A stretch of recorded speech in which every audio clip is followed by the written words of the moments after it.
Smart म्हणता येतो मान, पण शेवटी ते आपण मॅनेजमेंटचा इश्यू ते काढून त्याच्या हातामध्ये 13,000.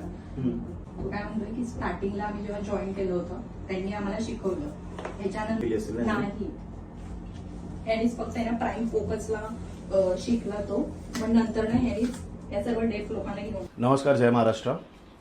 आज सन्मान्य राजसाहेब ठाकरे यांच्या पक्षांतर्गत आपली जी कामगार सेना काम करते, या कामगार सेनेअंतर्गत काम करत असताना अनेक वेगवेगळ्या विषयांवरती आम्ही कामं केली. आमचे अध्यक्ष मनोज चव्हाण, सरचिटणीस संतोष दुरी यांच्या मार्गदर्शनाखाली आम्ही अनेक कामगारांचे प्रश्न या कार्यालयामध्ये हाताळतो.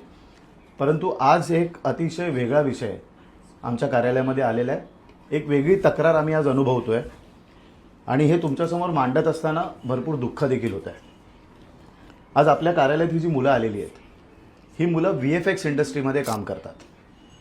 मी पहिला यांचा कामाचा पूर्ण तुम्हाला अनुभव सांगतो. ही सर्व फोटोशॉप, VFX, एडिटिंग ह्या सगळ्या प्रकारची कामं करतात. या मुलांनी गोदरेजपासून वेगवेगळ्या कंपन्यांसाठी कामं केलेली आहेत.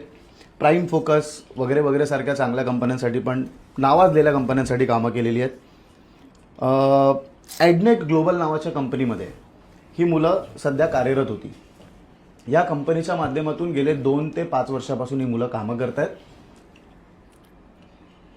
आता त्यांचा जो हे कामं करत असताना त्यांचे जे स्किल आहे त्याच्याबद्दल कधी कोणी तक्रार नाही केली आहे. आजपर्यंत व्यवस्थित ही मुलं कामं करत होती.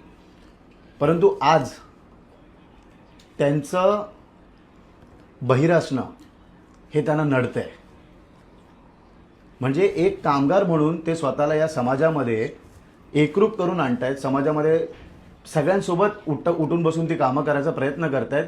जे इतर लोक स्किल डिलिव्हर करतात ते स्किल डिलिव्हर करायचं काम करतायत. परंतु फक्त बहिर असण्यामुळे आज त्यांच्या नोकऱ्या या ॲडनेट कंपनीने काढलेल्या आहेत.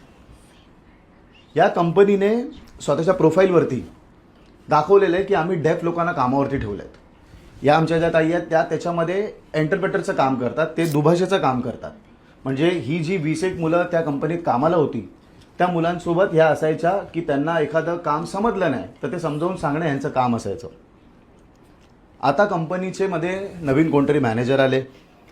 आपल्या इतर कंपन्यांमध्ये कसे येतात कॉस्ट कटिंग करणारे, तसे कोणतरी हे पिल्लाई नावाचे, सुब्बू पिल्लाई नावाचे व्यक्ती आलेत. हल्ली आलेली व्यक्ती आहे आणि त्याला आल्या आल्या दिसले कोण कामावरून लात मारायला तर ही आमची मुलं. ही मुलं महाराष्ट्रातूनच येतात.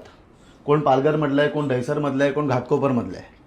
इतकी वर्ष काम करत असताना यांची अडचण कोणाला झाली नाही. या कंपनीचे जे मालक आहेत त्यांना मुळात हवं होतं की डेफ लोकांनी आमच्याकडे काम करावं, आम्ही त्यांना अपॉर्च्युनिटी देतो असं